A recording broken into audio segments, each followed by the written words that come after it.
O trabalho do administrador? Todos acham que podem fazer. Talvez pela atuação quase universal, ou pela beleza em cada movimento da arte de gerenciar pessoas.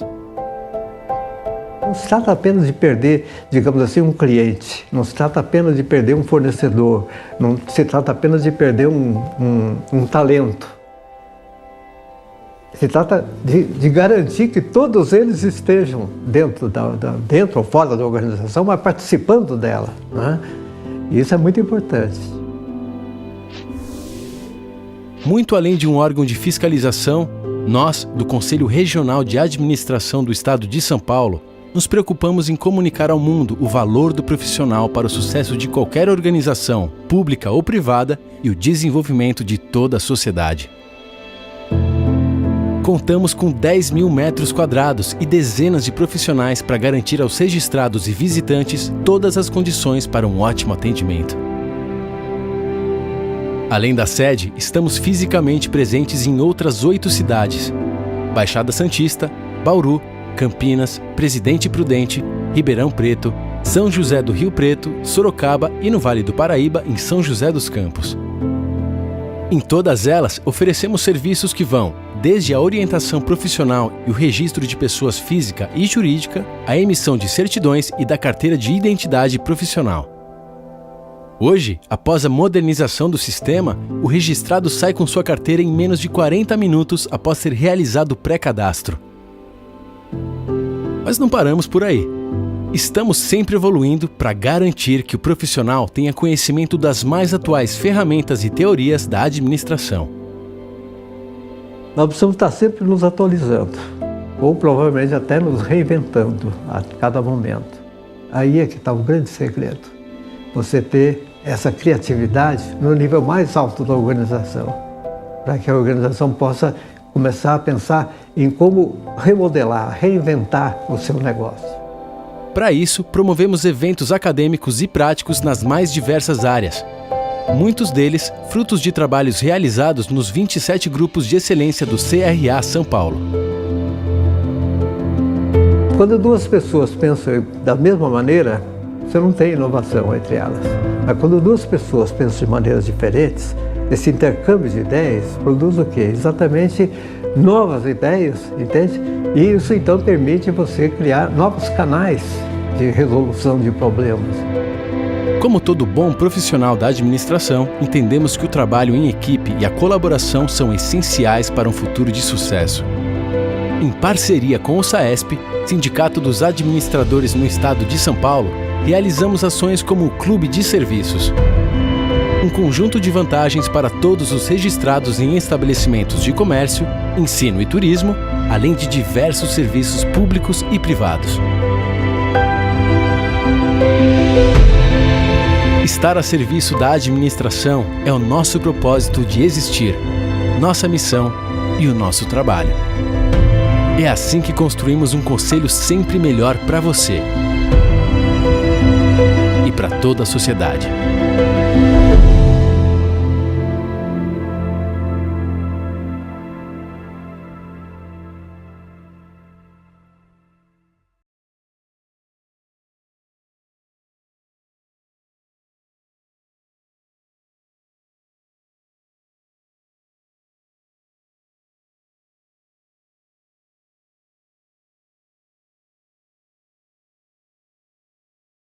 Nesse momento eu quero fazer a abertura da segunda palestra. O tema é as principais táticas do marketing digital para ajudar a gerar mais oportunidades de negócio para uma empresa.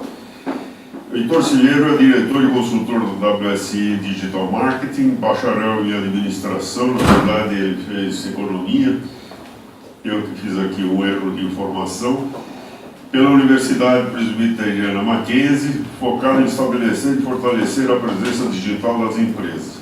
Sócio de uma das franquias da maior sucesso da WCI no Brasil, atua na implementação e acompanhamento de mais de 100 projetos de marketing digital para empresas de diversos tamanhos e segmentos. Com mais de 10 anos de experiência em gerenciamento de projetos em grandes empresas e integrando diversas ferramentas e estratégias de marketing digital como o SEO, PPC, SMO e marketing de conteúdos. Com vocês, o Heitor.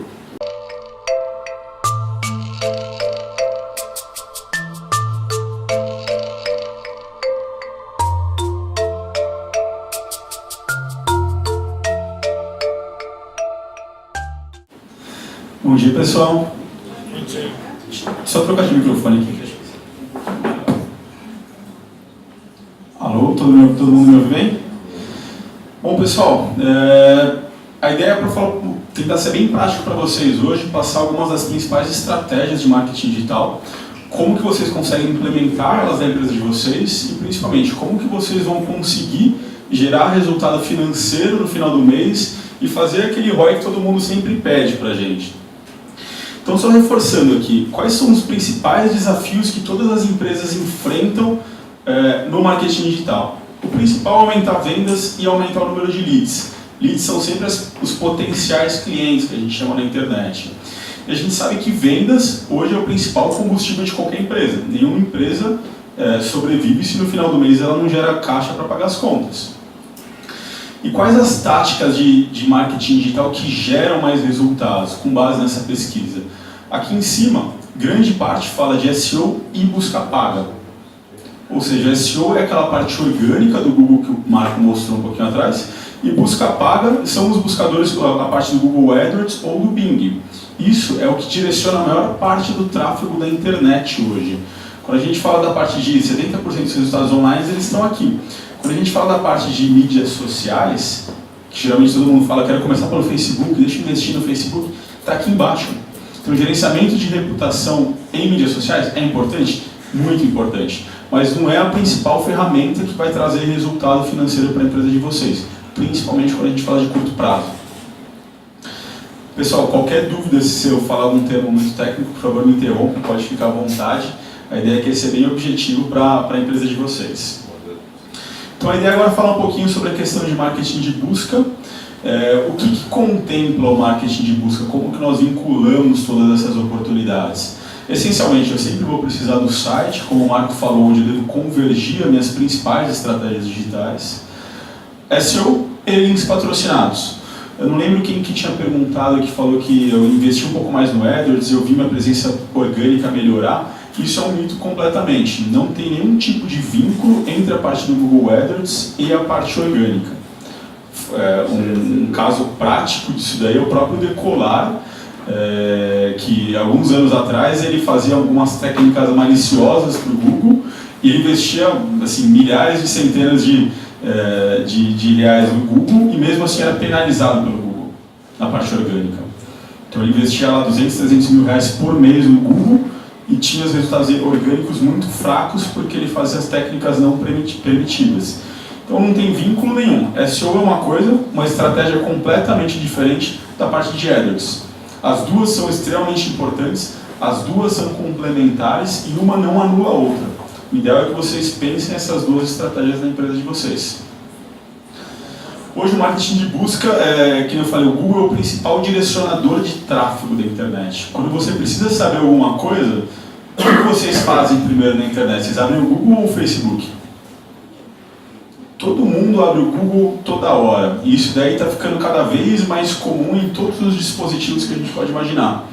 Aqueles assistentes virtuais que estão vindo já com os novos celulares, novos computadores, tudo é relacionado à parte de busca. Então, cada vez a busca vai estar mais presente no nosso dia a dia. E o Google, no Brasil, 95% das pessoas utilizam o Google como buscador. Quem não utiliza é porque não sabe que está utilizando o outro. Mas assim, a maioria das pessoas, 100%, opta pelo Google. Para vocês terem uma ideia, esses são os principais sites em termos de acesso no mundo. Então, em termos de acesso no Brasil.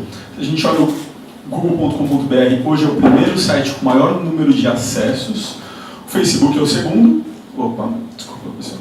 O Facebook é o segundo. O terceiro é o YouTube, que também é um buscador do Google. E o quarto é o google.com. Ou seja, assim, não tem por que a empresa de vocês não começar atuando pelo Google quando a gente fala de qualquer estratégia de marketing digital. Depois vem o globo.com aqui embaixo. Você também consegue atuar com estratégias do Google aqui em cima. E é muito simples, pessoal. Todo mundo que tem o que caracteriza principalmente o Google, qualquer estratégia de marketing que nós trabalhamos lá dentro, é porque o Google é um marketing de intenção. A pessoa abre o Google quando ela precisa de alguma coisa, ou resolver um problema, ou comprar um produto, ou fazer uma cotação. Então a pessoa está tomando a ação para fazer alguma coisa. E a ideia é que ela procura no Google e ela encontra a empresa de vocês. Eu vou mostrar mais um pouquinho para frente como funciona esse ciclo de compra na internet e como a empresa de vocês tem que estar posicionada em cada uma dessas etapas. Então, começando aqui pela parte de links patrocinados.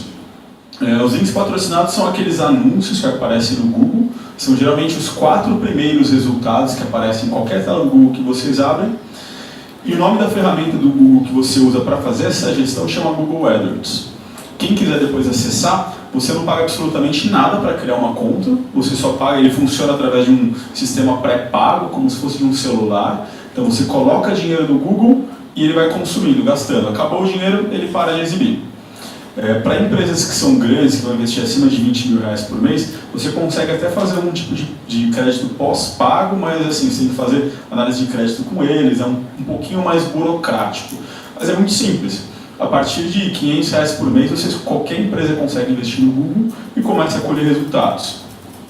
Para acessar é simples. Só digitar como AdWords no Google vai ser com certeza o primeiro resultado que vai aparecer. E aí vocês entram, é bem autoexplicativo. O principal, dentro do Google AdWords, você consegue trabalhar com várias ferramentas de pesquisa. A principal delas é a parte de busca. Você consegue gerenciar o YouTube também, por aí vai.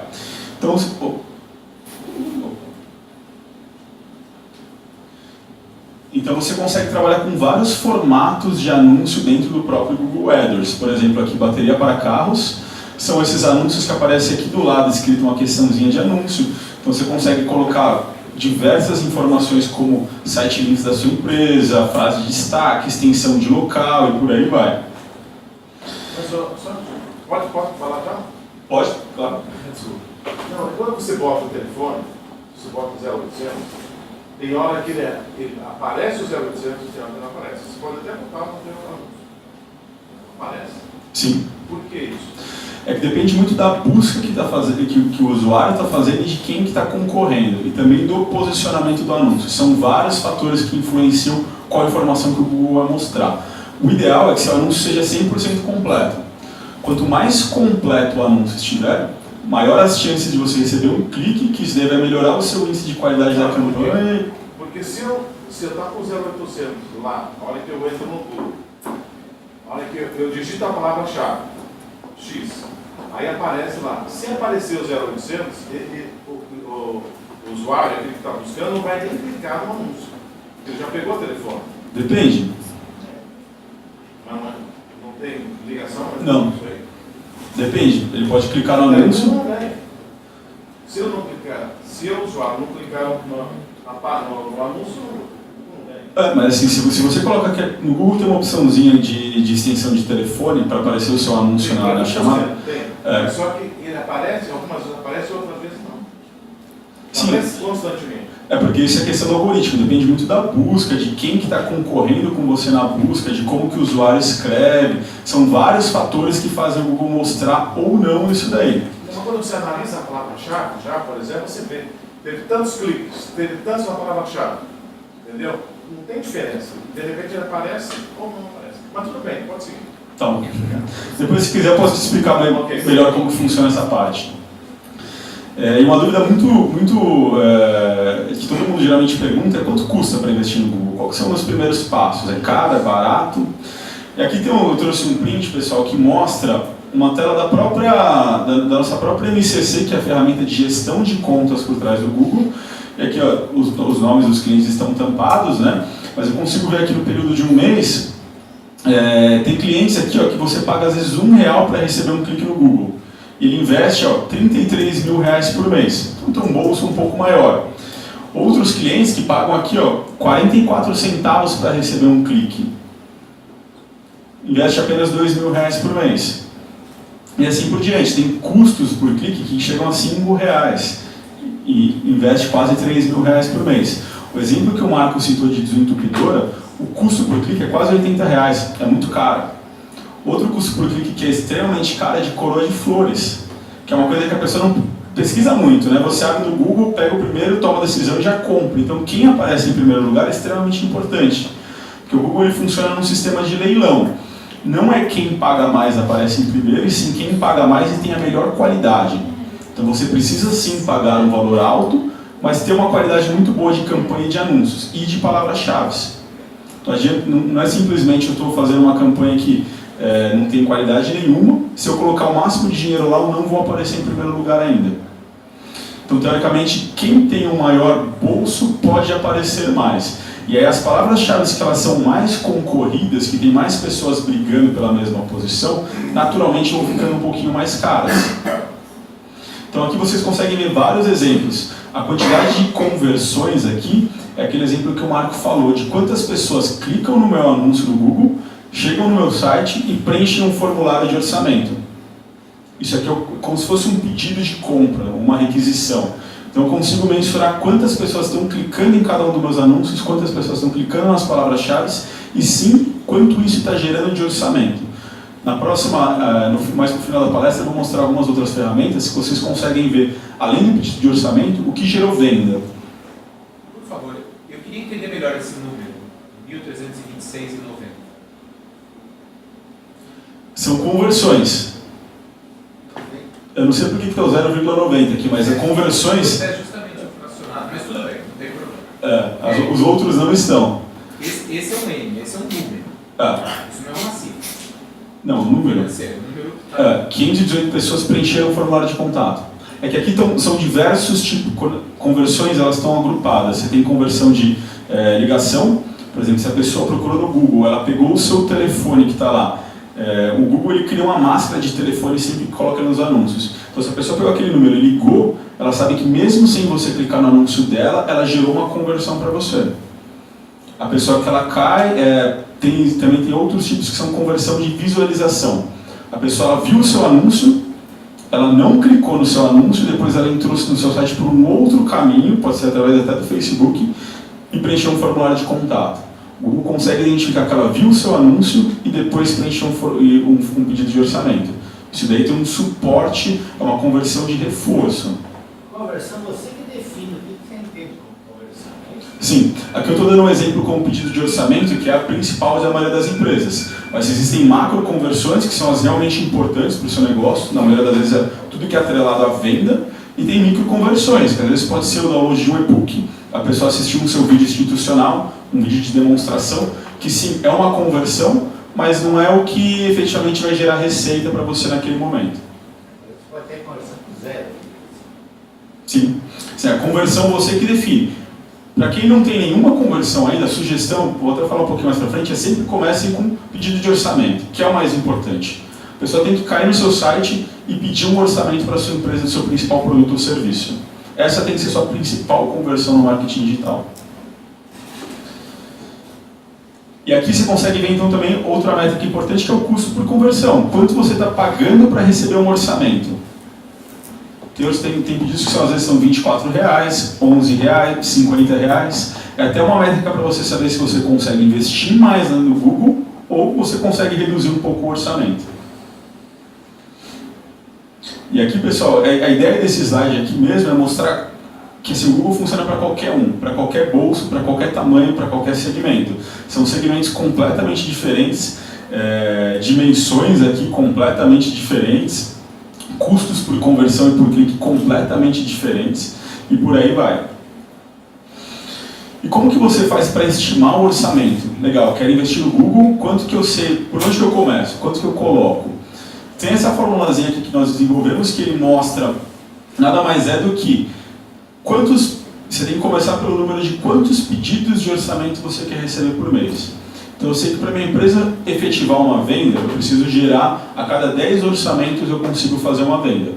Então se eu quero fazer 10 vendas, eu vou precisar de 100 pessoas pedindo um formulário solicitando um contato. Então aqui, se eu considerar que eu preciso de 100 oportunidades e que eu tenho uma taxa de conversão média de 5%, que é a quantidade de pessoas que caem no meu site e pedem um orçamento, fazendo essa conta reversa, eu chego à conclusão que eu preciso de 2.000 cliques Se o meu custo por clique estimado estiver em 80 centavos, é só multiplicar um pelo outro. Você sabe que você precisa começar com R$ 1.600 no Google. Então, fazer meio que uma engenharia reversa através do seu custo por clique e da quantidade de orçamentos e vendas que você precisa. Você começa a trabalhar com essa estimativa. Só que não é ciência exata. Pode ser que vocês coloquem R$ 1.600, bem completamente diferente. Vocês podem ou aumentar ou diminuir. Mas já é um belo indicativo de início. Legal, pessoal? Outras opções que vocês podem trabalhar no Google também. Além do CPC, qual outro indicador que você tem para clique ou só ele? Taxa de conversão. A taxa de conversão. A taxa de conversão o Google não fornece, mas você pode considerar com uma média de 5%. Outros formatos que o Google também permite para vocês criarem anúncios é a rede de display. A rede de display são aqueles banners que praticamente em quase todos os sites da internet, aqueles banners que vocês enxergam, tem publicidade do Google lá. Então vocês conseguem, inclusive, fazer publicidade em sites grandes, como por exemplo Exame, Galileu, Veja, Estadão, Globo, Folha, Valor Econômico. Todos esses sites eles têm espaço de publicidade do Google. E você consegue colocar o anúncio da sua empresa lá, de forma muito fácil. É o próprio Google AdWords que você utiliza para fazer esse tipo de segmentação. É uma estratégia completamente diferente daquela de pesquisa, não é a mesma coisa, por mais que seja tudo AdWords, são coisas bem separadas. O próprio YouTube. Uma pergunta. Acontece, na verdade, você faz alguma pesquisa no Google, alguma empresa, enfim. Eu acho que tem a ver com isso que você falou. Ele faz um link, vamos supor, vai aparecer um banner no seu Facebook. Vai aparecer um banner daquele negócio que você, daquela empresa que você pesquisou. O que é isso? Isso é o remarketing. O remarketing é uma estratégia, eu vou falar um pouquinho dele mais para frente. O remarketing ele é mais uma estratégia de marketing do que propriamente uma ferramenta. Para frisar mais, né? Você pesquisou, mas ele viu aquilo que você queria, mas ele volta em alguma mídia sua. Sim, tem duas maneiras de fazer isso. Geralmente quando você entra num site, você, por exemplo, Decolar, você entrou no site da Decolar, você sai abrindo o seu Facebook, o primeiro post que aparece é da Decolar. Isso é remarketing.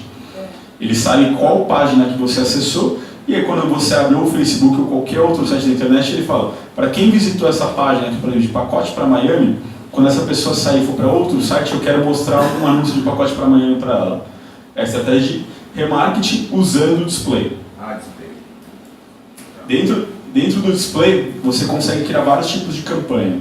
Um deles você consegue criar, por exemplo, segmentação de interesse, de site, de gênero e por aí vai, e por listas de segmentação de remarketing. Então você consegue saber, por exemplo, se você tem o seu site, eu quero quem visitou a página do produto A, eu quero fazer a campanha de remarketing. O produto B e C, para mim, eles não são tão importantes, então eu não vou trabalhar com estratégia de remarketing para eles. É possível você criar isso daí. YouTube também é uma ferramenta que você utiliza para dentro do próprio Google AdWords. Você consegue fazer anúncios de display dentro do YouTube e anúncios de vídeo. É extremamente forte, extremamente segmentado. Você consegue escolher nível de canal, nível de idade, pessoas, interesses, até a palavra-chave que a pessoa procura no YouTube, você consegue patrocinar ela para fazer anúncios. Então, o YouTube hoje é o segundo maior buscador do mundo. Ele fica atrás só do próprio Google. Então, e qual que é uma característica muito interessante do YouTube? As pessoas abrem o YouTube para procurar como fazer alguma coisa. Então, como fazer não sei o que lá, como fazer isso, como fazer aquilo. Vocês podem pegar o seu produto, o principal produto e serviço da empresa de vocês, ele resolve alguma dor ou algum problema nesse sentido. Quando a pessoa procurar, por exemplo, como fazer um balanço contábil, você vai lá e coloca o anúncio de uma contabilidade, de vídeo ou então os anúncios que ficam em display aqui do lado. Legal, pessoal? Questão do remarketing, explicando um pouquinho melhor agora como que funciona essa estratégia de remarketing. Muito simples, a pessoa entra no seu site institucional, quando essa pessoa entra aqui, tem um códigozinho que você coloca dentro do seu site, que ela vai lá e instala um cookie no navegador dessa pessoa. Um cookie é um trechinho de código que fica salvo lá. Então ele sabe quais páginas você acessou e o que você viu dentro desse site.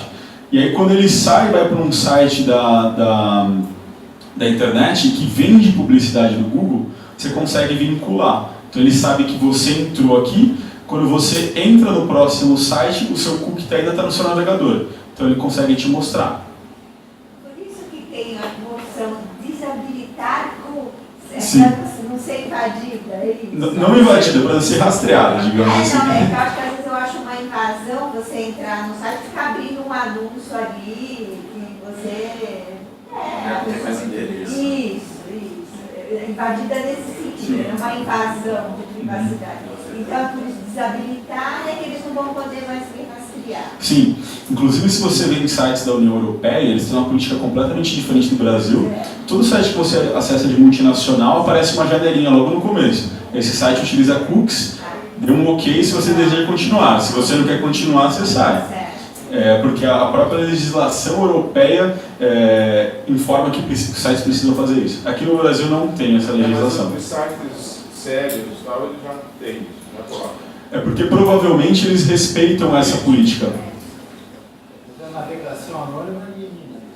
Sim, você não fica rastreado nenhum tipo de informação. E por que o remarketing é tão importante? Se você está investindo aqueles R$ 1.600 no Google, aquele valor que a gente colocou de estimativa, você faz um acréscimo de 20% de verba destinada única e exclusivamente para o remarketing, você pode aumentar em até 50% o seu número de conversões. Por quê? Normalmente a pessoa demora um tempo para tomar a decisão, né? Se ela entra no seu site, mandou um e-mail para você, mandou para um concorrente também, depois que ela sai, você fica reforçando essa informação, sem ser de forma invasiva para ela, uma régua de relacionamento de remarketing, que como a gente fala tem que ser montada uma estratégia, reforça a sua marca. Às vezes a pessoa mandou um pedido de orçamento e esqueceu, ou apareceu outra prioridade na frente dela que ela não deu a atenção necessária naquela hora.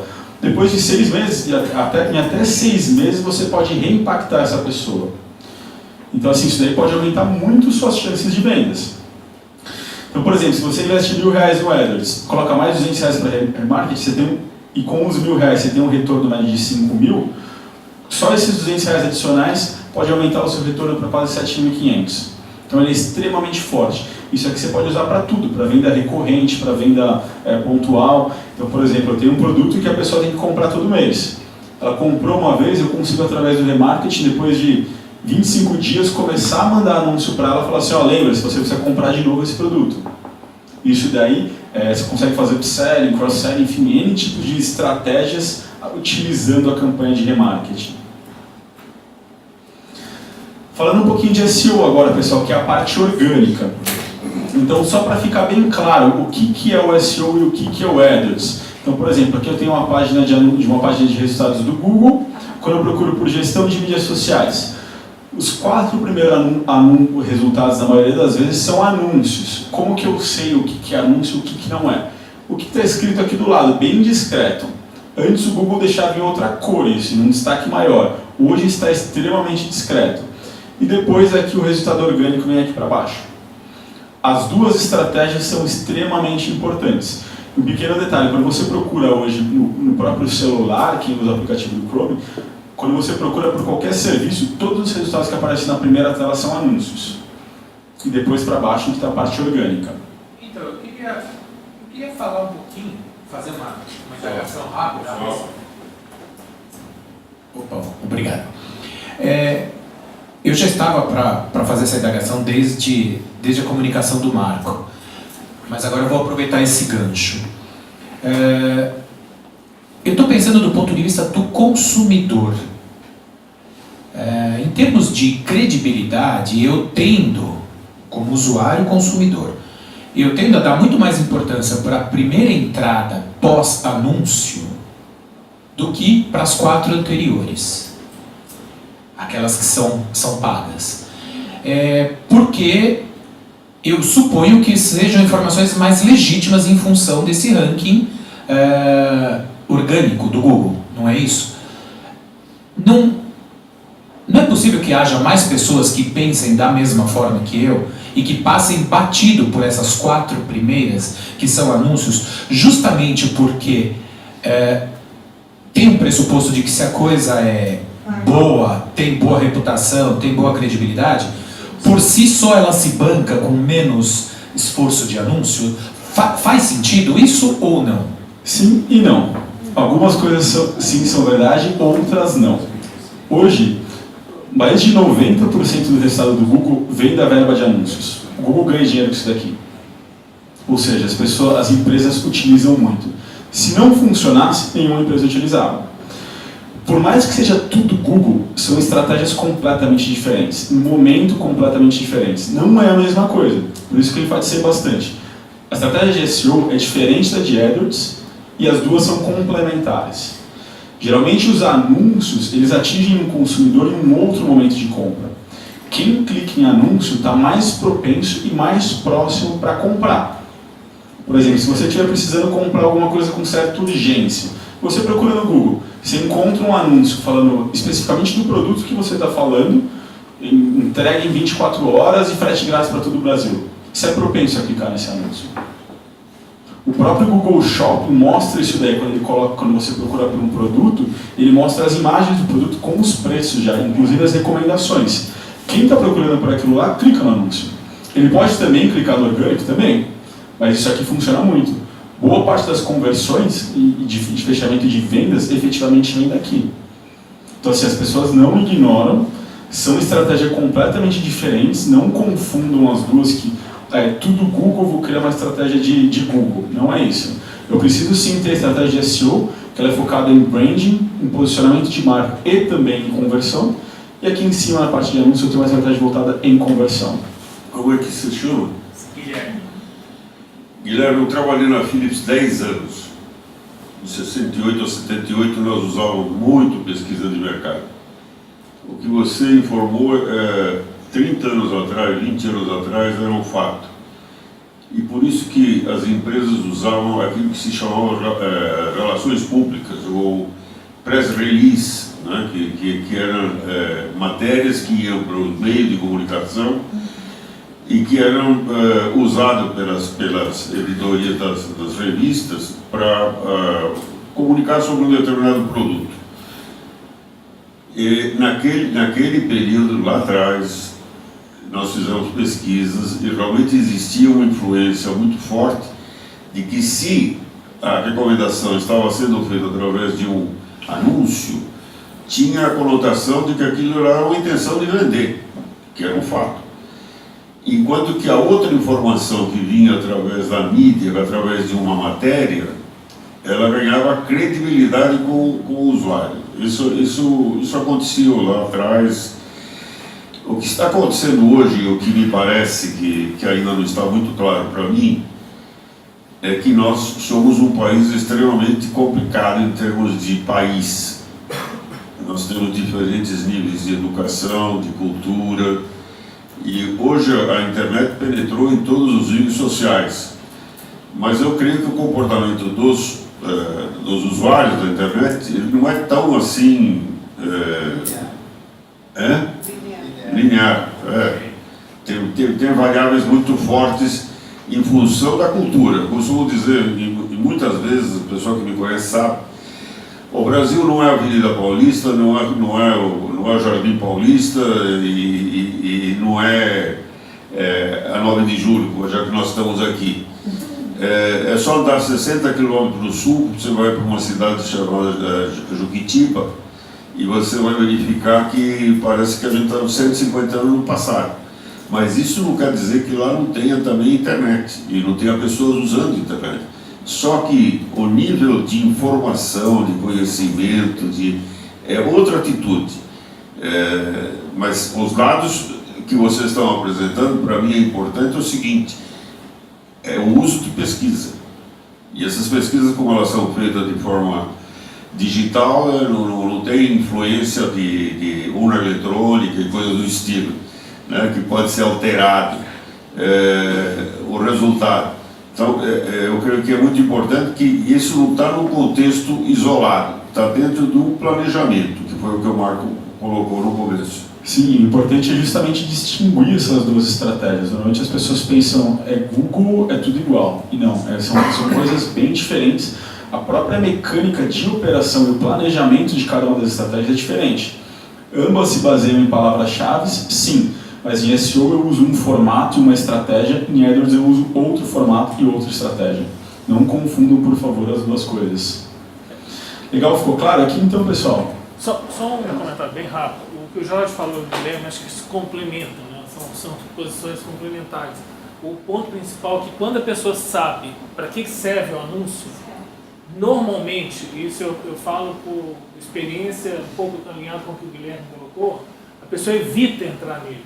Sim. E quando a pessoa, que a maioria das pessoas que não conhecem, não sabem como que essa pesquisa funciona, normalmente elas vão pelo primeiro que aparece na lista. Quem conhece o que é um anúncio, evita. Quem não conhece... quando não quer comprar. Quando quer comprar, clica. Sim, a característica do anúncio é quando tem a intenção muito clara de compra. Porque mesmo que você sabe que é um anúncio, se você está querendo efetivamente comprar, você já tomou a decisão de compra, você sabe assim, por exemplo, quebrou o seu computador, você precisa arrumar ele. Você não tem opção de não arrumar. Você vai procurar uma empresa de assistência técnica. Se alguém estiver anunciando aqui de assistência técnica perto da sua região, você vai clicar aqui. Agora você está em dúvida assim, de como melhorar a velocidade do meu computador. A gente está falando do mesmo produto, intenções completamente diferentes da pessoa. Você tem muito mais propensão a assistir um vídeo no YouTube ou ler um artigo aqui voltado para SEO do que clicar em um anúncio. Então a mesma pessoa, o mesmo produto, intenções diferentes, são estratégias complementares. Será que eu entendo o que você fala, mas talvez não precisasse adicionar o fator urgência ou emergência? Uma coisa é você comprar, como o Michael deu o exemplo do desentupidor. Né? Outra coisa é você comprar um automóvel. Né? São situações diferentes. Então, me parece que o que você fala é muito relacionado com a urgência. Né? Não com a urgência, com a intenção. Não, mas eu quero comprar um automóvel. Sim. Eu acho que isso vai ser muito diferente do que se eu quiser comprar o desentupidor. É que cada produto ele tem um ciclo de compra diferente. Eu vou mostrar inclusive um exemplo de automóvel mais para frente, que para a pessoa tomar a decisão de compra, de comprar um automóvel, são 33 etapas, na média. E ela pode sair em qualquer uma dessas etapas. Que invariavelmente se verifica presencialmente, né? Ninguém compra um automóvel. Mas a jornada começa muitas vezes pela internet. Sim, você monta o veículo que você quer, você entra em contato pelo site da montadora com a concessionária, você até arranja tudo isso. Mas é o tipo de produto que o simples fato de você ir buscá-lo, você colocar um serviço agregado de despachante, etc., te obriga presencialmente a fechar o negócio lá. Sim, com certeza. Tem algumas iniciativas que já mudam isso. Pela Tesla, por exemplo, você não precisa nem... Você vai montar seu carro na internet, compra e eles te entregam em casa. Você não precisa nem ir para a concessionária. E, inclusive, assim, quando a gente fala de 33 etapas, a primeira dessa etapa, ou qualquer uma das subsequentes, pode ser um anúncio. Então, assim, é importante as empresas fazerem esse anúncio? Com certeza.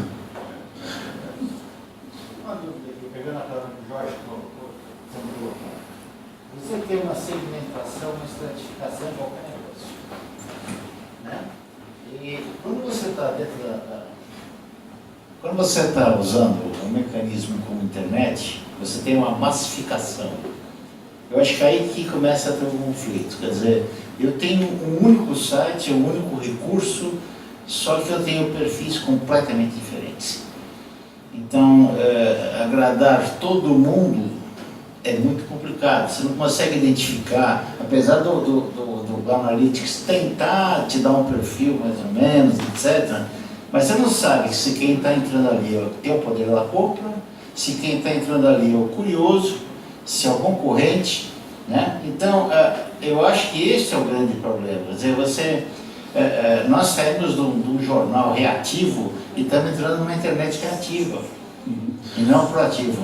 E, assim, na verdade, assim, a internet ela não é massificada, ela já pode ter sido massificada, mas hoje ela é um dos principais meios onde você consegue ter assertividade.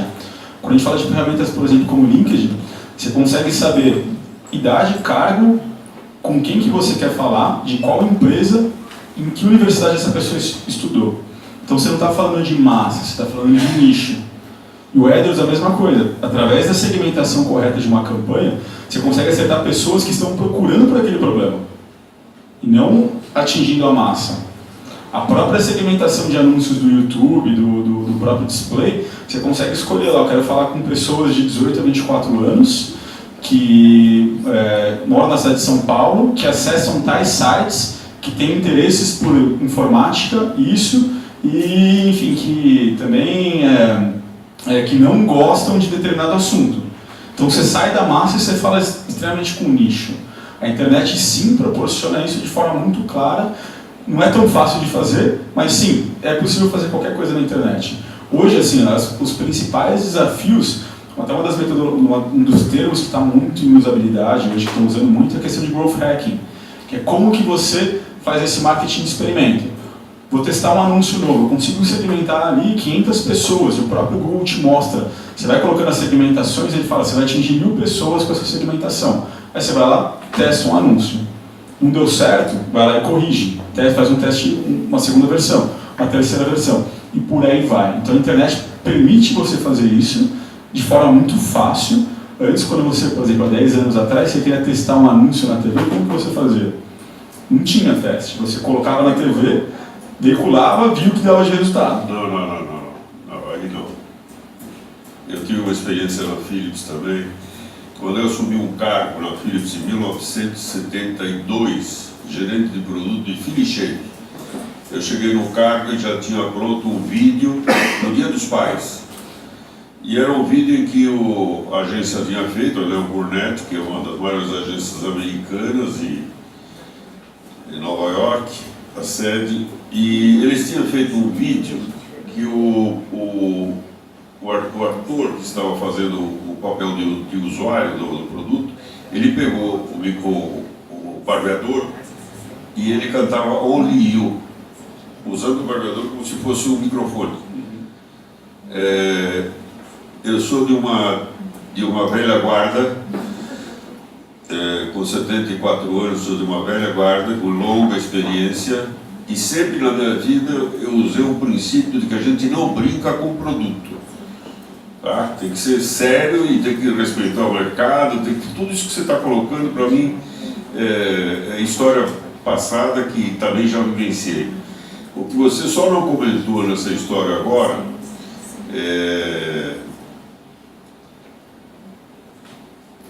Não, esse vídeo que eu vi e que eu não gostei, que estava brincando com o produto, eu quis fazer uma pesquisa. Então eu falei para a agência, eu quero fazer uma pesquisa desse anúncio, porque eu não vou gastar dinheiro em mídia com esse anúncio que não vai vender o produto. Eu tinha acabado de chegar no cargo, e naquela época não se fazia vídeo, se fazia filme. Custava muito caro. Então eu pedi para a agência para fazer uma pesquisa. O Piagentino, que era uma agência que existia naquela época de pesquisa de mercado, tinha acabado de trazer dos Estados Unidos um modelo de pesquisa que era Day After Recall. Qual era o esquema? Tinha que colocar o anúncio no programa de maior audiência que existia. Naquela época, o Jornal Nacional. Colocamos uma vez.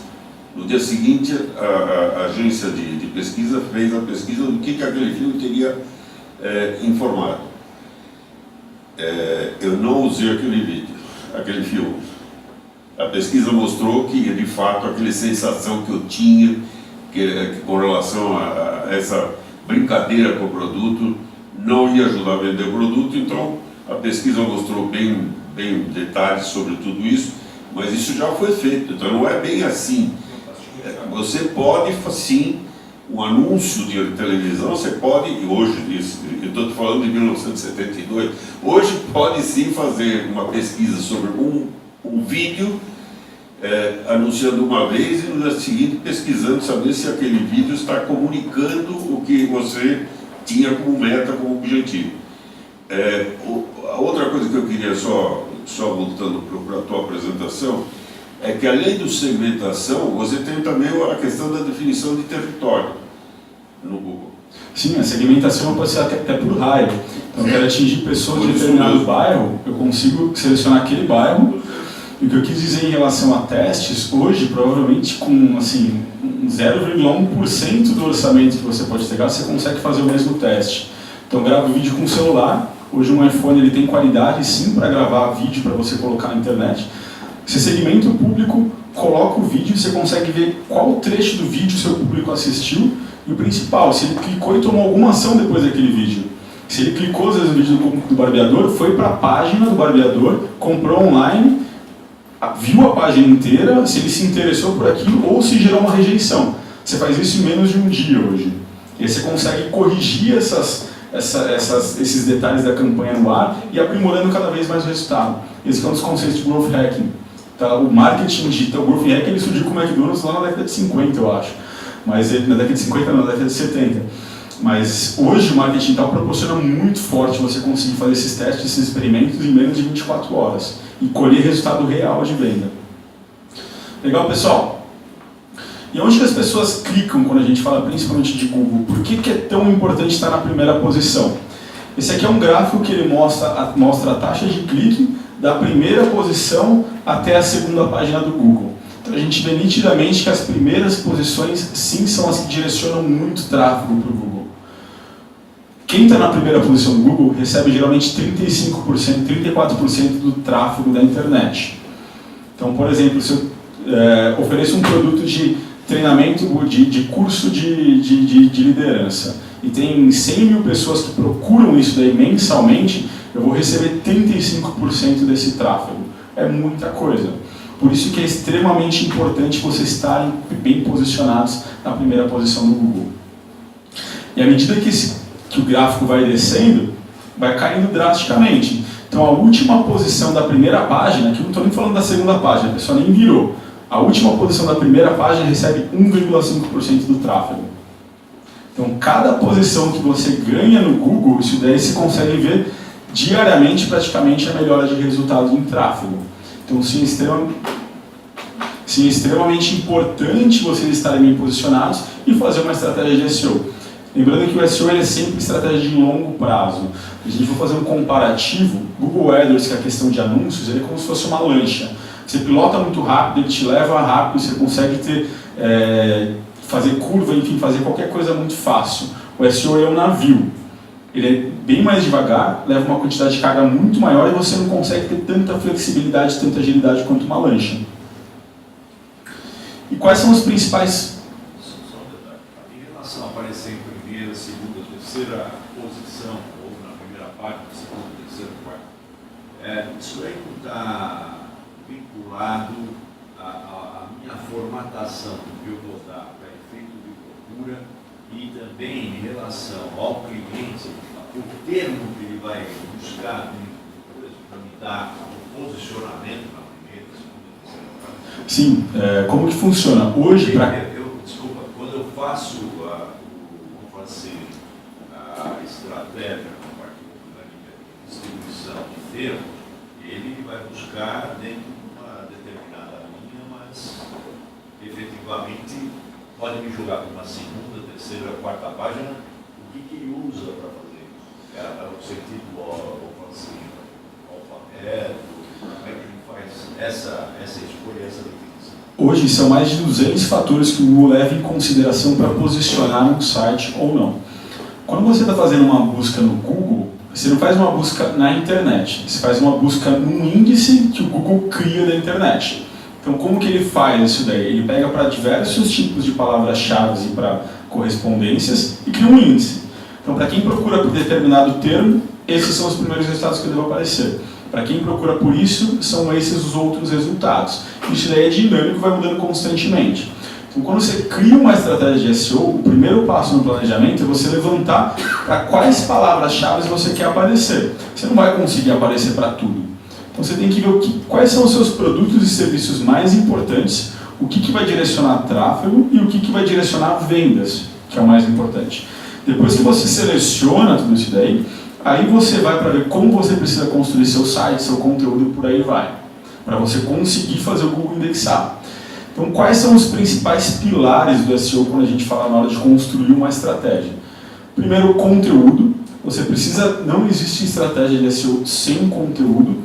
A publicação de conteúdo e criação de conteúdo constante é extremamente importante.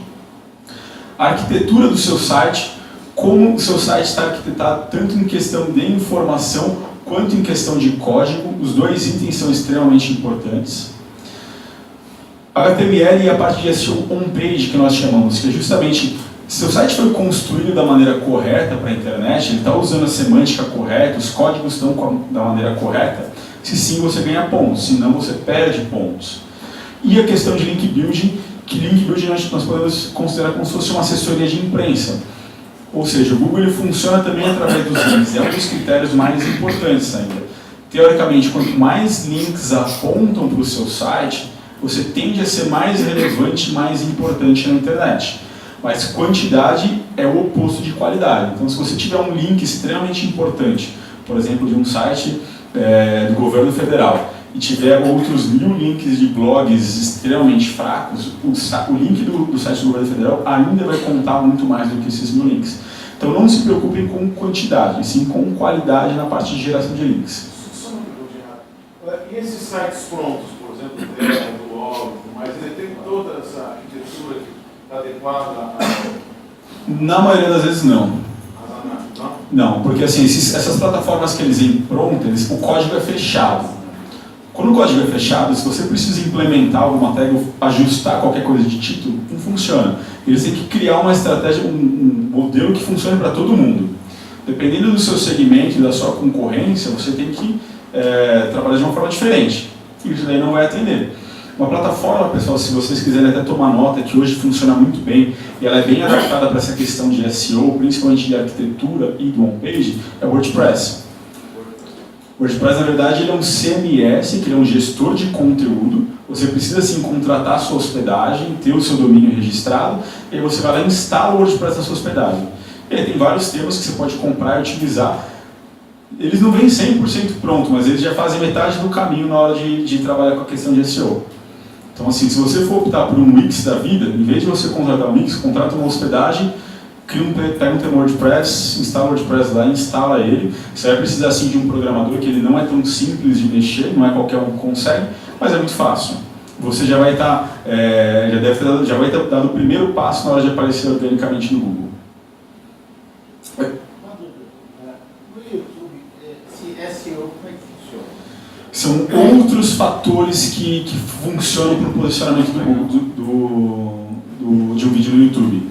Os principais são título, conteúdo, interação desse vídeo, likes e comentários. Esses são os principais. São vários fatores também que funcionam, mas esses são os 5 principais para um vídeo aparecer bem posicionado no Google, no YouTube ou naquelas tendências. Você não tem recurso, isso aqui não vai atender. Não, é diferente.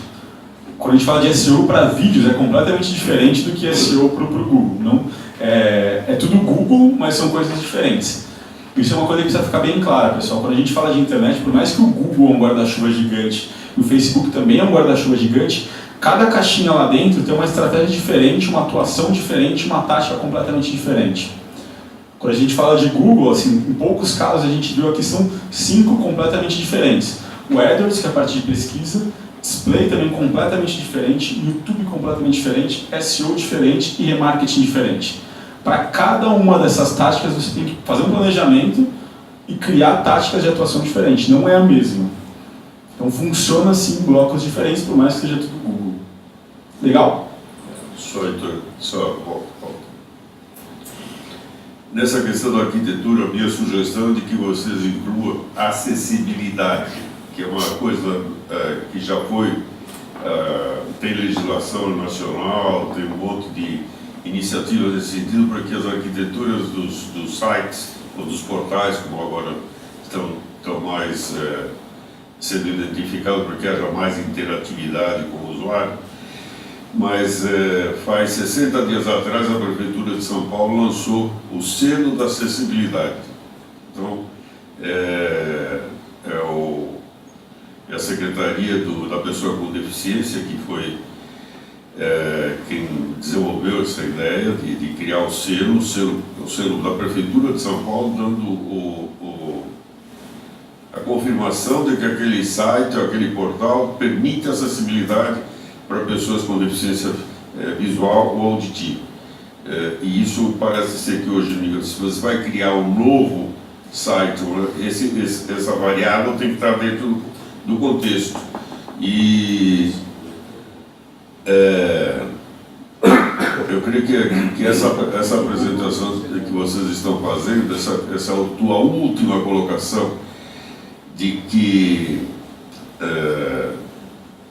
na verdade, cada arquitetura de solução depende do planejamento e do produto que você vai fazer isso, é muito importante porque realmente é uma infinidade de variáveis que podem ser trabalhadas para cada caso. E cada caso é um caso.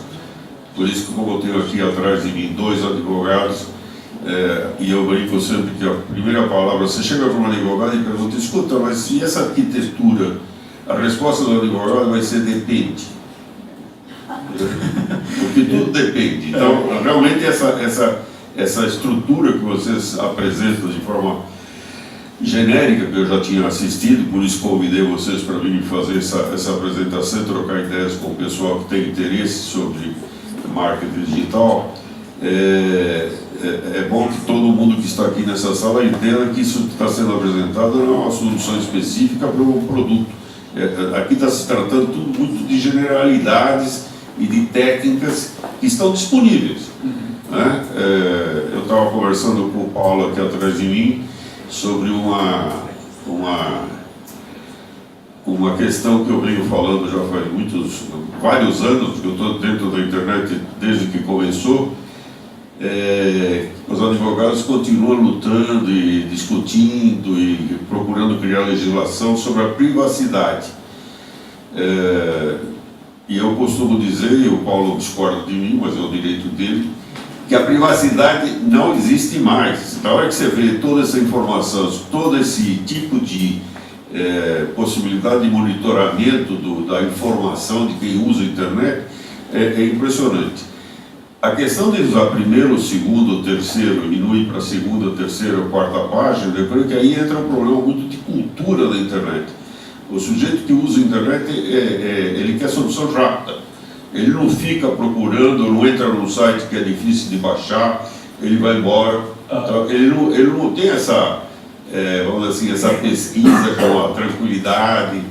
E a gente tem que pensar sempre que o usuário da internet é um jovem, uma pessoa de mais idade, mas sempre com muita pressa naquilo que ele está procurando.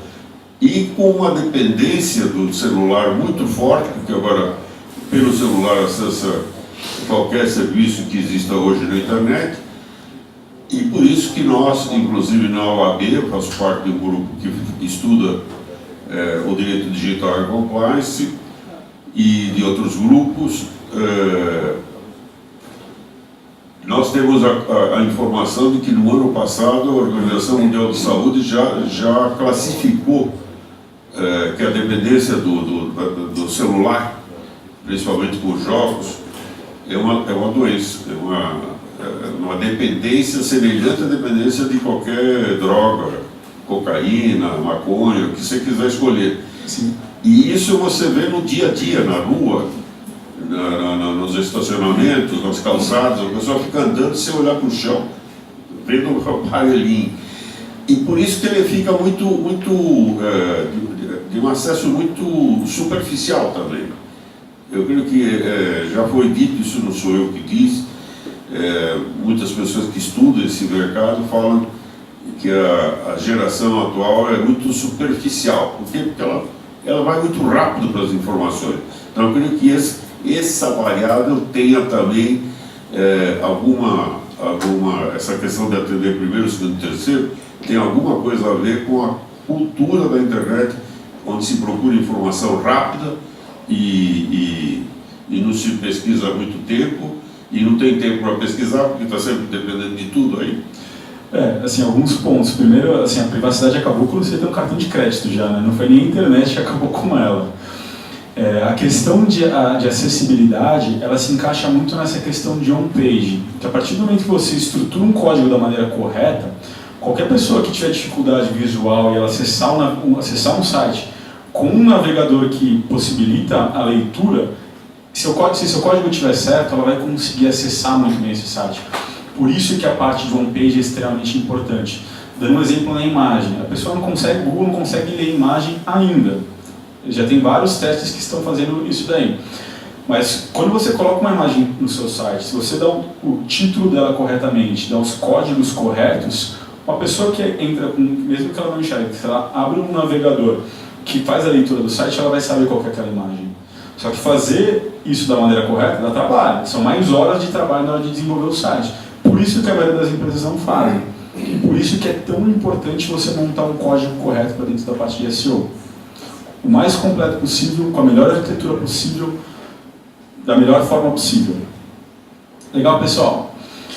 Então, como que funciona um projeto de SEO? Tentar separar aqui em algumas etapas bem rápidas. A primeira etapa de planejamento, onde você vai levantar quem são os seus concorrentes, como que está a sua situação atual e quais são as palavras-chave que você quer aparecer no Google.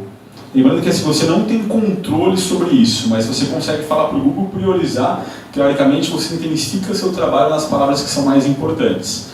Depois, você vem para a parte de homepage, que é onde você vai codificar corretamente seu site, montar a estrutura dele e preparar um conteúdo realmente de qualidade para dentro daquele site.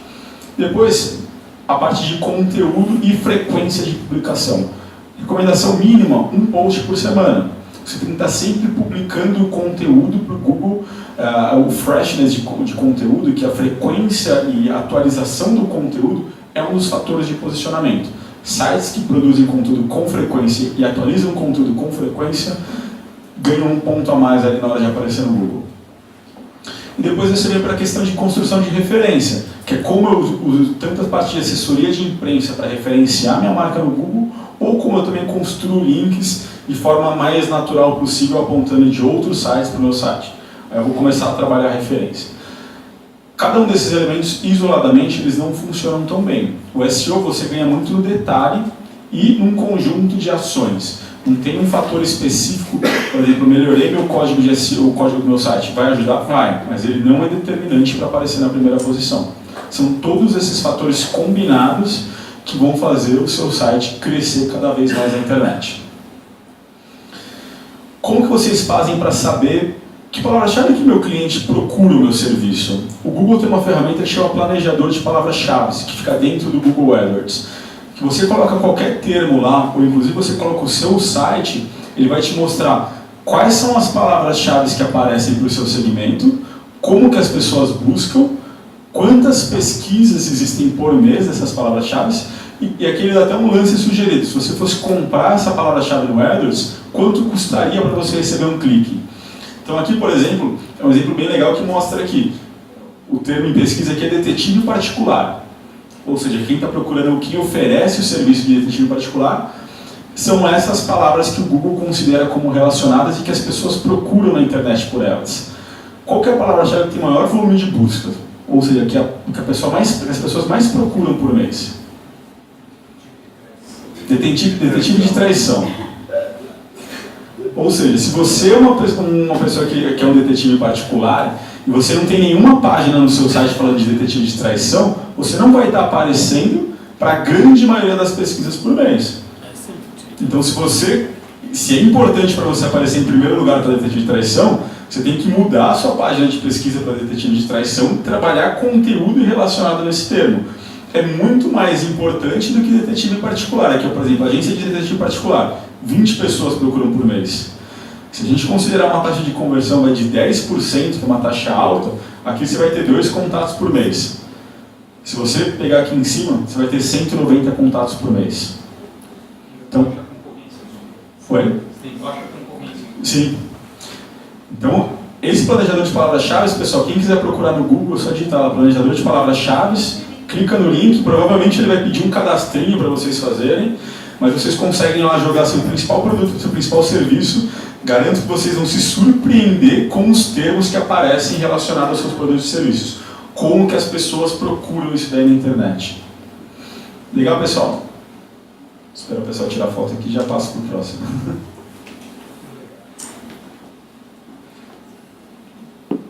E depois que eu escolhi qual que é a palavra-chave mais importante, por exemplo, detetive de traição, tentar explicar um pouquinho aqueles elementos on-page, aquela parte técnica de código, só para vocês terem uma ideia do que é importante.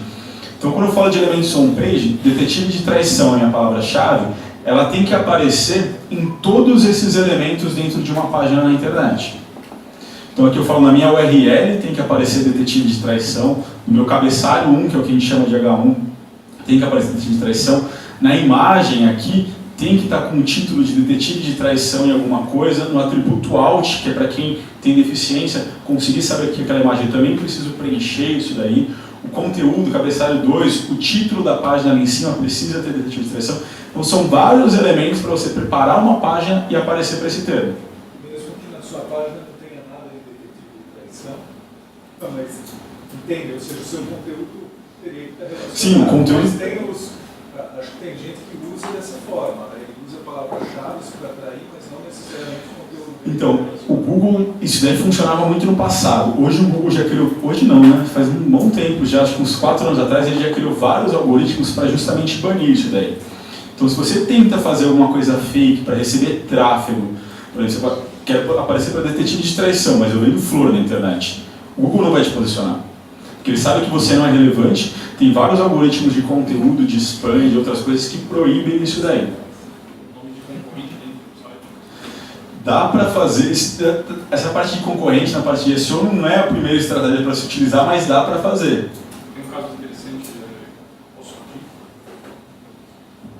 aqui? Desculpe, só uma pontuação que é interessante disso. Existe um caso, foi o primeiro caso que teve da BMW com o Google, onde a BMW usava palavras-chave de todas as montadoras dentro do site da BMW da Alemanha. E com isso eles ranquearam e ficaram em primeiro lugar durante muito tempo.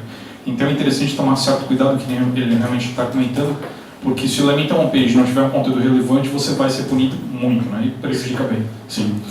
O SEO mudou muito. Se a gente olhar, em 2011 era de uma forma que você conseguia fazer esse spam muito fácil, então eu criava um site, eu posicionava para qualquer coisa. Eu falo assim, em 2011, se você falasse para mim, eu quero posicionar para esses 10 serviços, mesmo que você não faça, eu conseguia posicionar seu site. Hoje, não só hoje, né? Em 2012, 2013, 2014 foi quando o Google criou grandes algoritmos de atualização para banir isso daí. Então ele tirou boas práticas, más práticas da internet para evitar que as pessoas fizessem isso. E hoje você não consegue. Por exemplo, a BMW hoje, ela tentar posicionar para Aston Martin ou Land Rover, ela não vai conseguir, de jeito nenhum. Ela vai conseguir talvez por alguma notícia, se for uma palavra-chave bem mais específica. Mas hoje não dá mais para fazer isso daí. Mas você consegue fazer isso no AdWords. Se a palavra-chave não for registrada, por exemplo, se você tem uma marca e você deseja que ninguém patrocine aquela palavra-chave, grandes marcas fazem isso. Por exemplo, Bradesco, Coca-Cola, própria Apple. Se você quiser anunciar iPhone no AdWords, você precisa pedir uma autorização.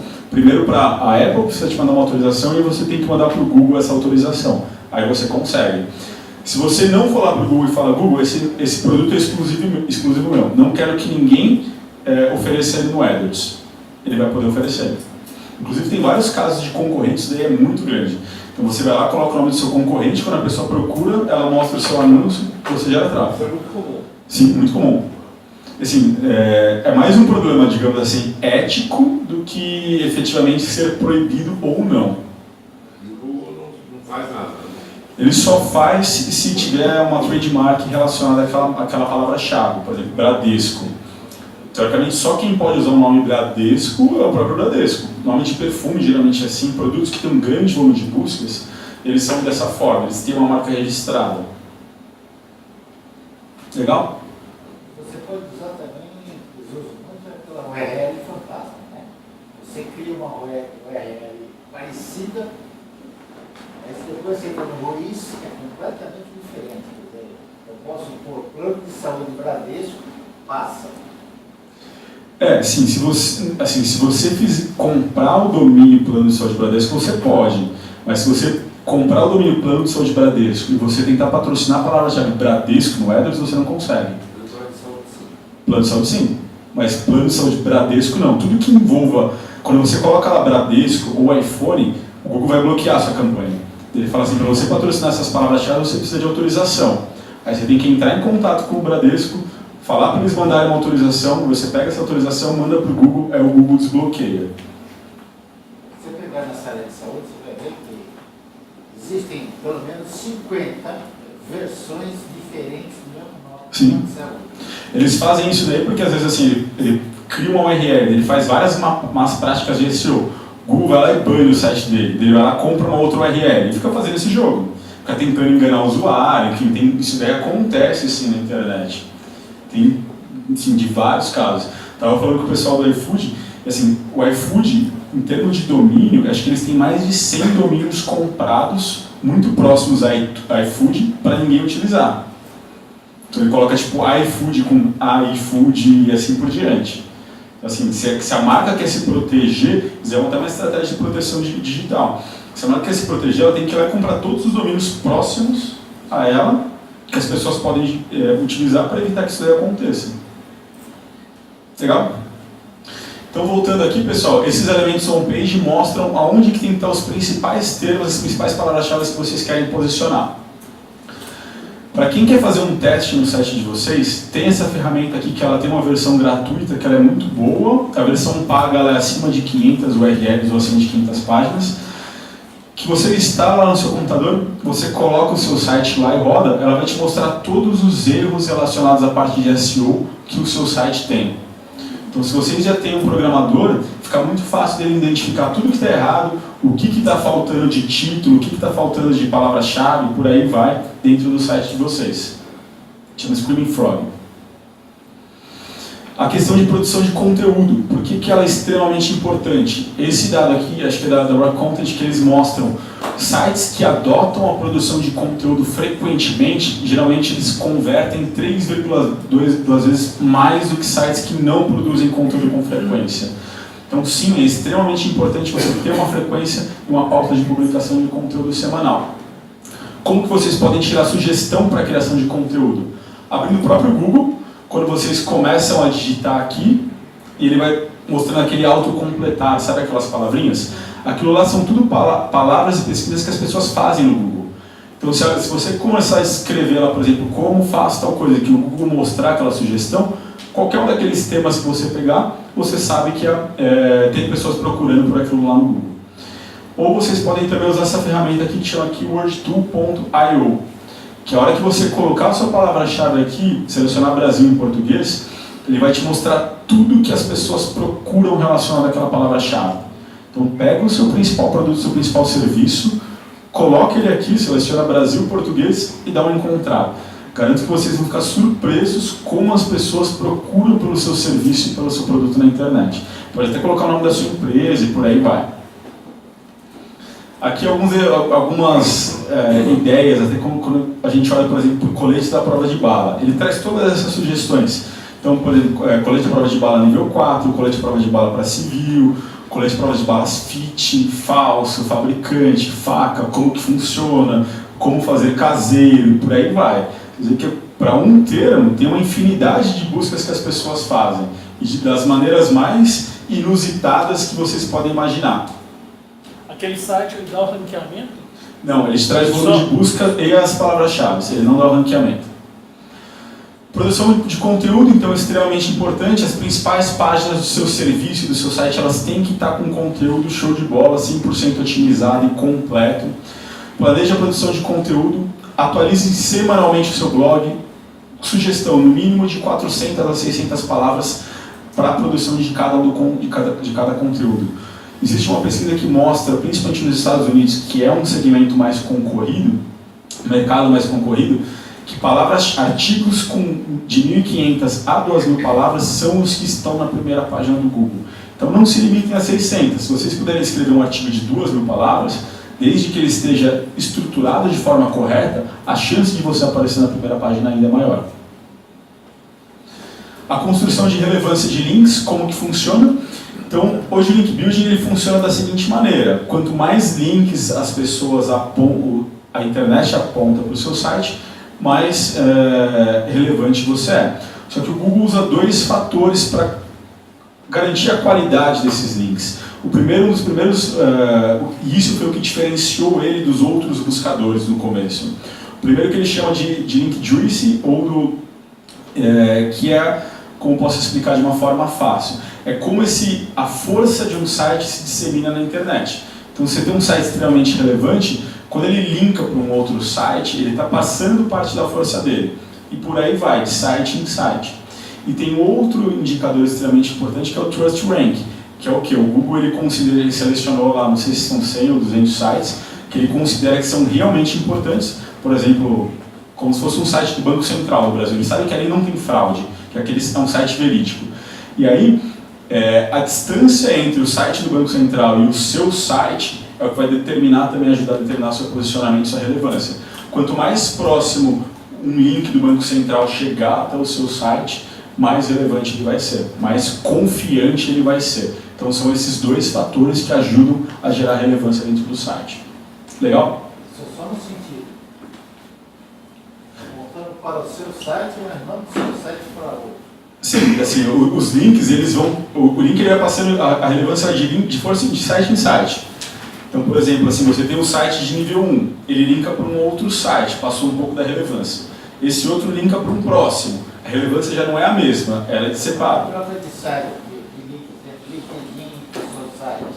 É que os links de mídias sociais eles não são tão relevantes para esse critério. Eles sim ajudam no posicionamento do Google, não é um fator que é 100% determinante, tem uma certa relevância, mas os links não são considerados, aqui são só links de sites, porque senão ficaria muito fácil burlar isso daí dentro da internet. Diga-me com quem linkas, né? Uma coisa é eu linkar o site do Banco Central na minha webpage. A outra coisa é o Banco Central linkar minha webpage em seu site. Sim, porque a relevância é assim, o site que cria o link, ele transfere a relevância. Sim, então se você transferir a relevância para o Banco Central, assim, para ele não vai fazer diferença nenhuma. A não ser que você deixe um site mais importante que o dele. Mas se seu site for, o site do Banco Central, assim, aqui só como um exemplo, tá pessoal? Não se apeguem ao site. Mas se um site do Banco Central passa a relevância para o seu site, aí você ganha muitos pontos. Mas agora se ele passa para um outro site, aí esse outro passa para outro, que passa para outro, demora para chegar no seu, essa relevância foi dissipada. E aí você perde muitas dessas forças. Legal? Se vocês quiserem monitorar como que estão os seus resultados no Google, em vez de vocês ficarem abrindo todo dia lá o Google, procurando a palavra-chave, digitando a palavra-chave e procurando o seu site, essa ferramenta aqui, o Rank Tracker, ele mostra isso daqui de forma muito fácil.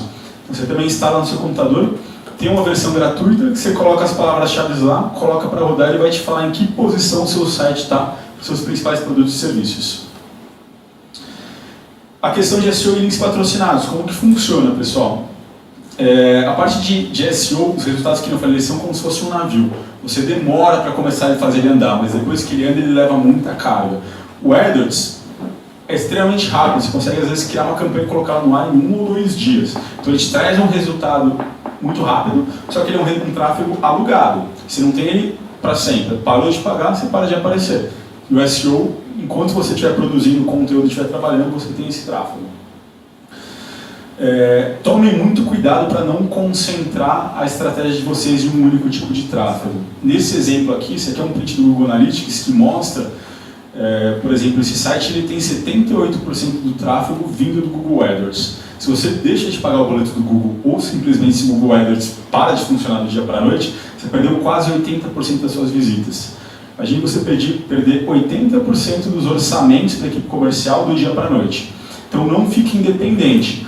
O ideal é ter uma distribuição saudável. Então eu tenho aqui 60% do tráfego orgânico, 30% pago, 15% direto, por aí vai.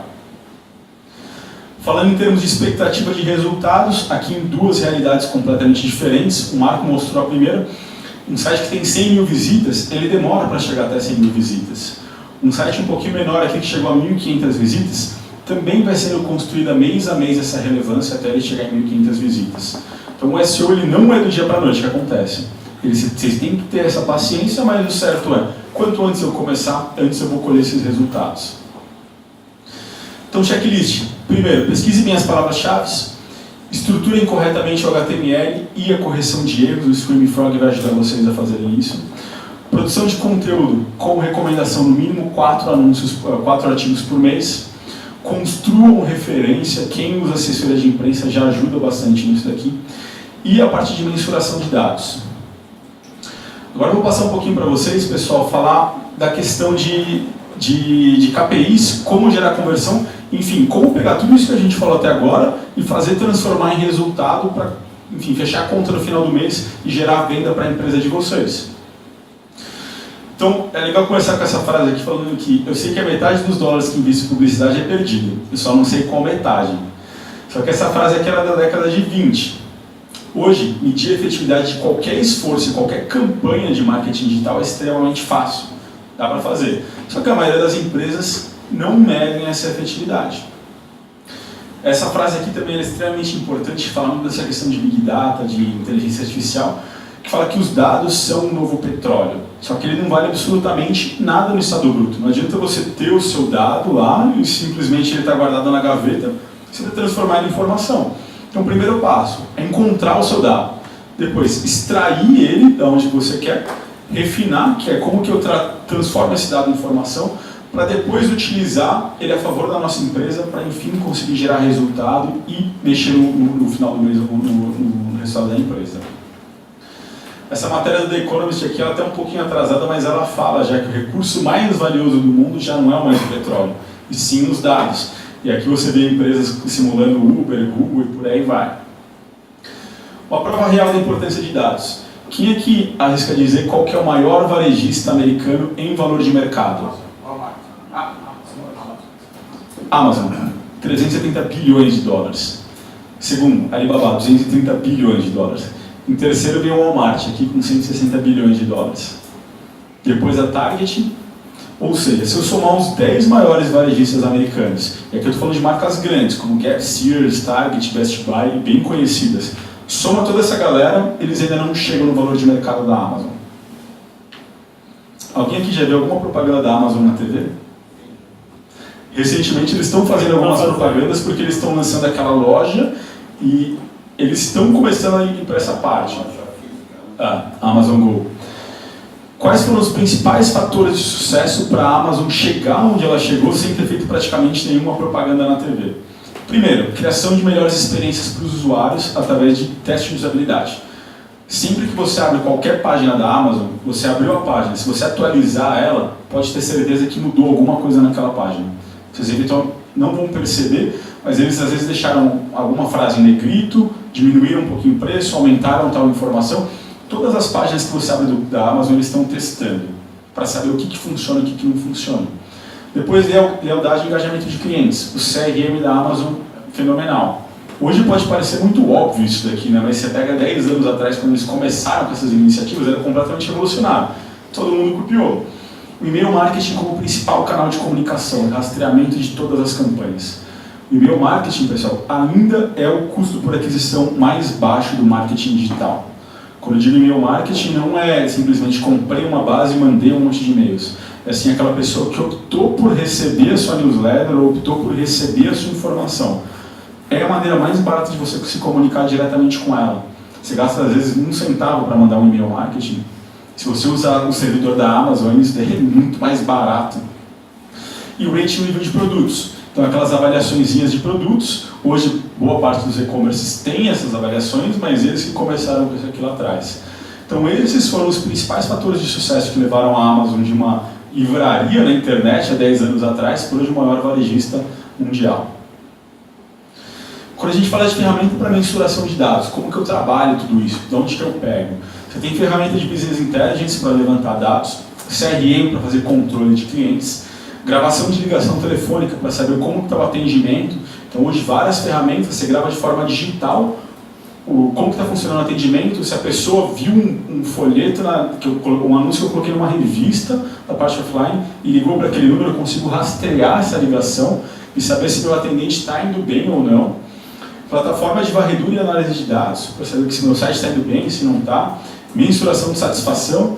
Enfim, ferramenta hoje é o que não falta. Como o Marco falou, ele vai mostrar que tem mais de 5.000 ferramentas. E a grande parte delas são gratuitas. Você não paga para usar a maioria das ferramentas. Ou às vezes você tem uma versão um pouquinho limitada gratuita e depois ela fica, você começa a pagar à medida que você cresce. E em marketing digital, hoje a principal ferramenta para mensuração de dados é o Google Analytics. Quem aqui é familiar com o Google Analytics ou conhece? Ele é uma ferramenta do Google, para quem não conhece, uma ferramenta do Google 100% gratuita, você não paga nada para criar uma conta lá, que você instala lá no seu site e a partir dali você consegue medir quantas pessoas visitam o seu site, quantas pessoas clicam nos seus anúncios, nas suas páginas, rastrear suas campanhas e por aí vai. De forma muito fácil, rápida e objetiva. Esse aqui é o site do Google Analytics. Falando um pouquinho de KPIs e métricas de acompanhamento, entrando na parte do digital. O que são KPIs? Normalmente são os indicadores de performance que você sempre mede a performance de uma área, de uma campanha, de uma fonte de tráfego em relação a alguma outra coisa. Quando a gente fala de marketing digital, quais são os principais KPIs que assim, praticamente obrigatório para toda empresa acompanhar? Primeiro, taxa de conversão. São quantas pessoas acessam o seu site, quantas pessoas pedem um orçamento. Depois, número de visitas. Não de forma absoluta, mas aqui número de visitas a gente tem que sempre medir de quantas pessoas estão acessando mês a mês, ano sobre ano, por estado, por cidade, de que fonte de tráfego e por aí vai. Leads qualificados de marketing. Dos leads que eu recebo pelo meu site praticamente diariamente, quantos deles estão propensos a comprar o meu produto? Tenho que fazer uma analogia. Nem todo mundo que entra em uma loja está disposto a comprar naquele momento. Na internet é a mesma coisa. Nem todo mundo que vai pedir um orçamento para vocês quer comprar. Então vocês precisam saber identificar quem que quer comprar e quem que tem potencial para comprar. Taxa de rejeição, custo por conversão. Quanto a empresa de vocês está pagando para receber um orçamento pela internet? R$30, R$50, R$100? Dependendo do produto e do serviço do seu ticket médio, você pode ter até um custo por conversão de R$150. Agora, se você vende um tênis ali de R$200 e você tiver um custo de conversão de 150, você está tomando prejuízo nessa campanha. Então é extremamente importante vocês acompanharem. E um deles que você não consegue ver pelo Google Analytics, que é a taxa de abertura de e-mails. Estou mandando e-mail para a minha base. Se eu aumentar minha taxa de abertura de 10% para 35%, quantas pessoas que eu não estou falando a mais? Qual que é o impacto? Quantas vendas de impacto que eu não consigo gerar simplesmente com uma melhoria dessa? Alguns exemplos reais aqui, pessoal, da parte de mensuração de campanhas. Então, para quem nunca viu, esse aqui é um print que eu trouxe do Google Analytics. Aqui na lateral é o menu de navegação deles. E aqui eu consigo vir dentro da parte de campanhas. Quando eu clico em todas as campanhas, ele vai mostrar todas as campanhas de marketing digital que eu estou levando para o meu site.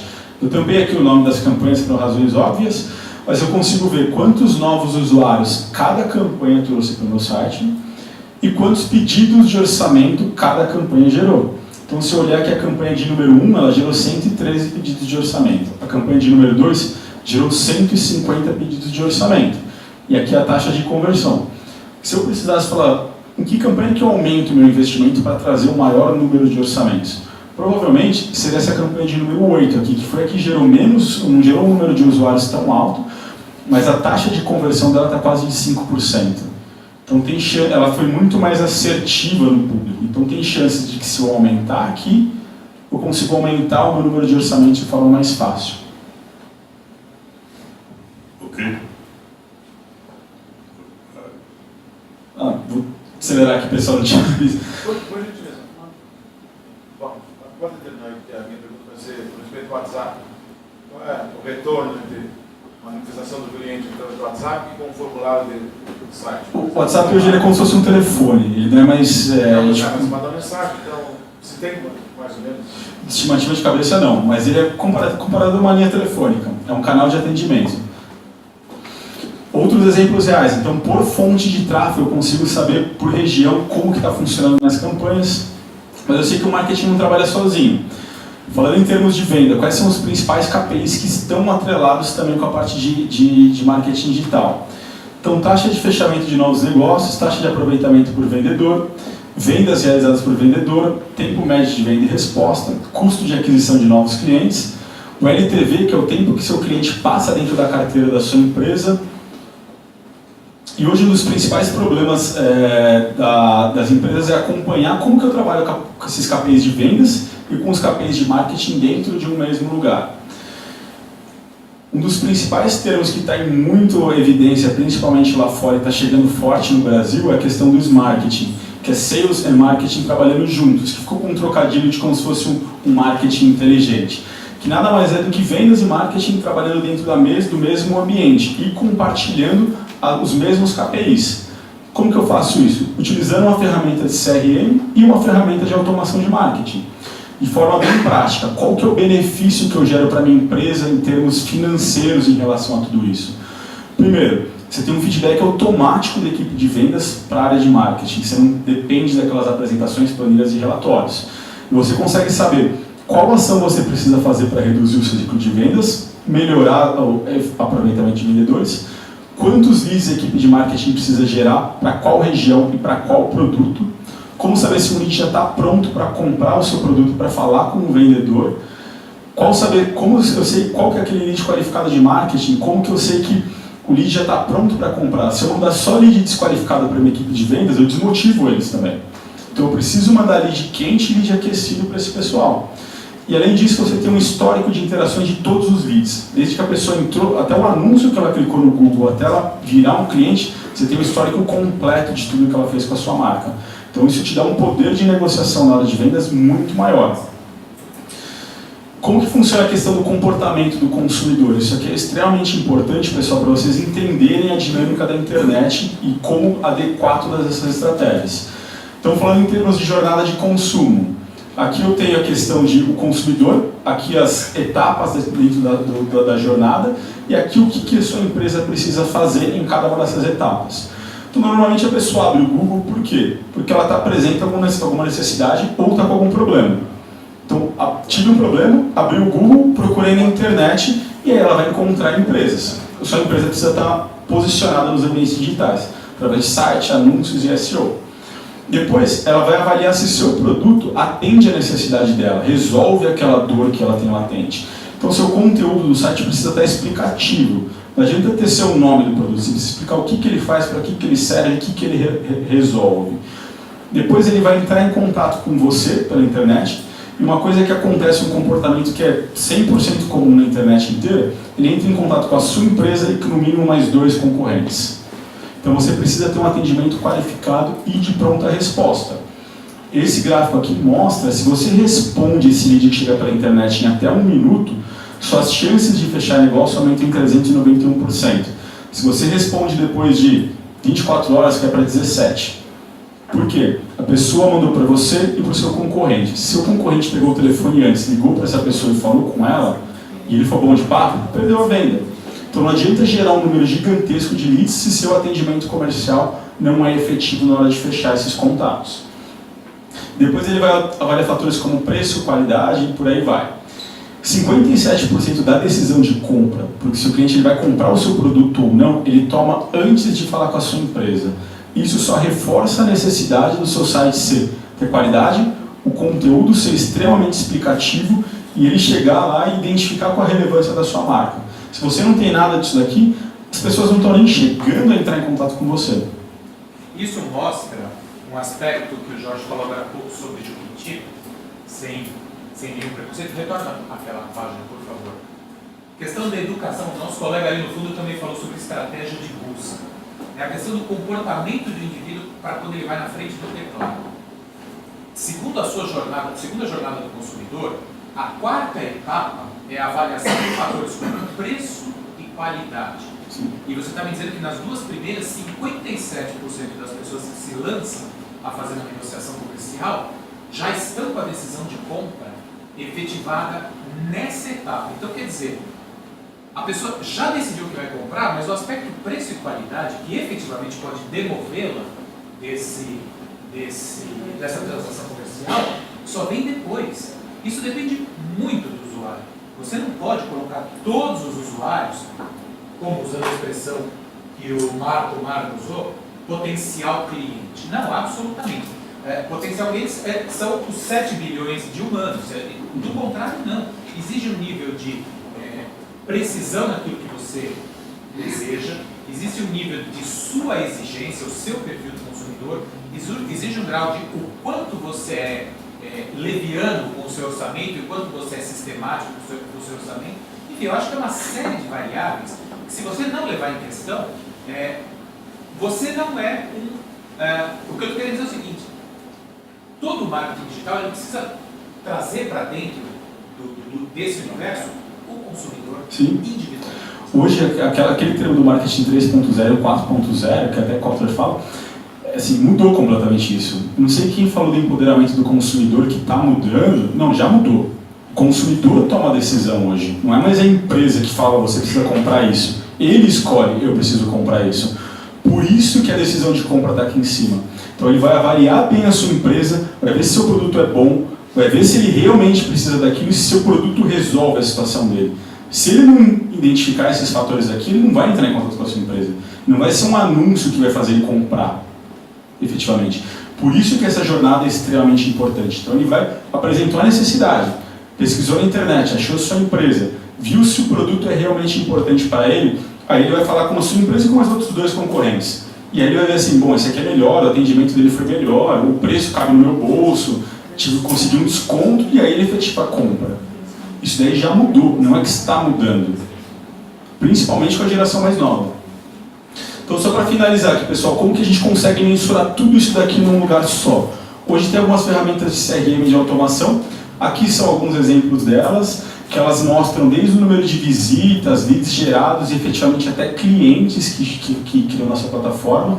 Então, por exemplo, aqui eu consigo saber quantas pessoas eu direcionei para o meu site, quantos contatos vieram ou potenciais clientes, e desses potenciais clientes, o que efetivamente virou cliente. Se você clicar nesse número 5, ele vai te abrir quem são as 5 pessoas que compraram e de que anúncio do Google que elas vieram. Você consegue chegar nesse nível de precisão de detalhe. Precisão de vendas, e aqui é aquele exemplo do carro que eu falei. Para você comprar um carro, esse aqui é um estudo de uma universidade alemã. Ele mostra, são na média 55 passos e podem levar de 3 a 18 meses. O primeiro passo aqui pode ser um clique num anúncio. Não é o anúncio que vai fazer efetivamente a venda do carro, mas ele é importante nessa jornada como um todo. Assim como um e-mail de relacionamento, um anúncio de remarketing, tudo isso compõe a experiência de compra, aquele ciclo que eu falei do cliente. Alguns produtos são mais imediatistas. Você vai precisar de um tênis, você vai comprar ele mais rápido. Um carro, vai demorar 18 meses para comprar, mas todas as etapas são extremamente importantes dentro dessa jornada. Aqui um exemplo real de compra de imóveis. Então, esse aqui é um print até de um cliente nosso, eu tampei os nomes aqui, mas ele mostra, o cliente ele entrou na ferramenta através de um anúncio do Google dia 6 de agosto. Ele comprou o imóvel dia 7 de março, 7 meses depois. Nesse meio tempo, ele passou por 27 etapas de automação com a ferramenta, ou seja, a ferramenta interagiu 27 vezes com essa pessoa. E nesse meio tempo aqui, nesse caso específico, o corretor de imóveis classificou como um lead sem interesse. Não dá para saber se foi porque ele não conseguiu falar com o lead, se o cara realmente falou que não tinha interesse porque não tinha saco de falar com o corretor, mas enfim, ele entrou dia 6, entrou dia 7 através do Google, passou por toda essa etapa. Isso aqui não é um caso específico, tem N outros casos que acontecem também dentro dessa ferramenta. E você consegue mensurar isso de uma forma só. Então, lição de casa, pessoal, para ser bem prático em termos de marketing digital. Primeiro ponto, configurem corretamente o Google Analytics de vocês. Depois, definam os 3 KPIs mais importantes para marketing digital. Quem ainda não tem, a minha sugestão é comecem por conversão, custo por conversão e taxa de conversão. Depois, quais os 3 KPIs mais importantes para a venda? Aproveitamento do vendedor, vendas por campanha, LTV, percentual de clientes novos versus recorrentes. Façam o trabalho de cliente oculto. Então chega lá, abre o seu site, manda um formulário de contato, vê quanto tempo a sua equipe comercial demora para responder. E o mais importante, faz esse teste também com seus 3 principais concorrentes, para ver qual que é o tempo de resposta dele, o que eles estão fazendo, que vocês vão conseguir bastante insight nesse aspecto. Pois, instalem uma ferramenta de CRM e de monitoramento, como sugestão, HubSpot Maltix, 100% gratuito. Pessoal, como eu falei, não é custo, aqui é só tempo para fazer. E por fim, monitorem sistematicamente para identificar sempre oportunidades de melhoria.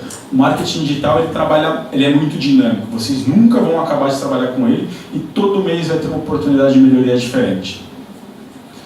Legal, pessoal? Gosto de terminar com essa frase aqui do Jack Welch, que fala: sua empresa está no início, no meio ou no final do caminho. Que quando o ritmo de mudança da sua empresa de dentro for ultrapassado pelo ritmo de fora, significa que o fim está próximo. Obrigado, pessoal.